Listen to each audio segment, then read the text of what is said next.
ପିଲାମାନେ ଏଠି ଆସିଛ କୋଉଥିପାଇଁ? ପାଠ ପଢିବା ପାଇଁ। ସର୍ବପ୍ରଥମେ ଆମେ ସମସ୍ତେ ପାଠରେ ଧ୍ୟାନ ଦେବା।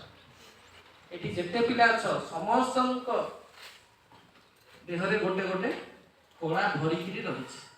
ଏଇଠୁ କେତେ ଡାକ୍ତର ବାହାରିବେ, କେତେ ଇଞ୍ଜିନିୟର ବାହାରିବେ, କେତେ ଓକିଲ ବାହାରିବେ, କେତେ ବଡ଼ ବଡ଼ ଆଇଏଏସ୍ ଅଫିସର ଓଏଏସ୍ ଅଫିସର ସବୁ ଏଇ ପିଲାଙ୍କ ଗହଳି ଭିତରେ ସବୁ ବସିକିରି ଅଛନ୍ତି। ହଁ କି ନାହିଁ?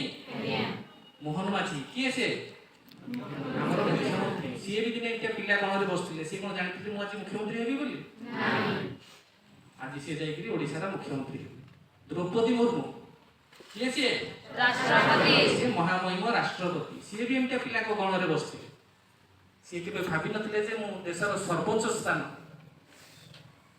ମହାମହିମ ରାଷ୍ଟ୍ରପତି ଭାବରେ ଏ ଦେଶର ଦାୟିତ୍ୱ ନେବି ବୋଲି। ଏଣୁକରି ପିଲାମାନେ ସମସ୍ତଙ୍କ ଗହଣରେ ସମସ୍ତଙ୍କର ଗୋଟେ ଗୋଟେ ପ୍ରତିଭା ଲୁଚି ରହିଛି। ସେ ପ୍ରତିଭାକୁ ଫୁଲ ପରି ଫୁଟାଇବା ସମସ୍ତଙ୍କର କର୍ତ୍ତବ୍ୟ। ସର୍ବପ୍ରଥମେ ବାପା ମା ଗୁରୁଜନ ଯାହା କହିବେ ଆମେ ତାକୁ ମାନିବା, ଯାହା ହିତୋପଦେଶ ଦେବେ ତାକୁ ମାନିବା।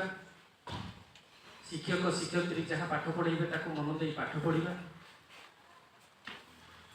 ଏଣୁକରି ଆଗକୁ ତ କିଏ ଡାକ୍ତର ଇଞ୍ଜିନିୟର କିଏ ଖେଳାଳି ହେବ, ସବୁ ହେବ, କିନ୍ତୁ ମୂଳଦୁଆ ସବୁ ଜାଗାରେ ପାଠର ଆବଶ୍ୟକତା ଅଛି। ଏଣୁକରି ସମସ୍ତେ ମନ ଦେଇକିରି ପାଠ ପଢ଼ିବା ହେଲା। ଖାଲି ଆଜ୍ଞା ନାହିଁ, ଆରଥରକୁ ଆସିଲେ ମୁଁ ପଚାରିବି ଜଣ ଜଣ କରିକି, ମୋତେ ଯାହାକୁ ଇଚ୍ଛା ପ୍ରଶ୍ନ ପଚାରିବା ଜଣ ଜଣକୁ ଠିଆ କରିକିରି ଆଗ ପଚାରିବି କୋଉ କ୍ଲାସ୍, ସେଇ କ୍ଲାସ୍ ଅନୁସାରେ ତାଙ୍କୁ ପ୍ରଶ୍ନ ପଚାରିବି। ସବୁ ରେଡି ହେଇକି ଥିବ ହେଲା।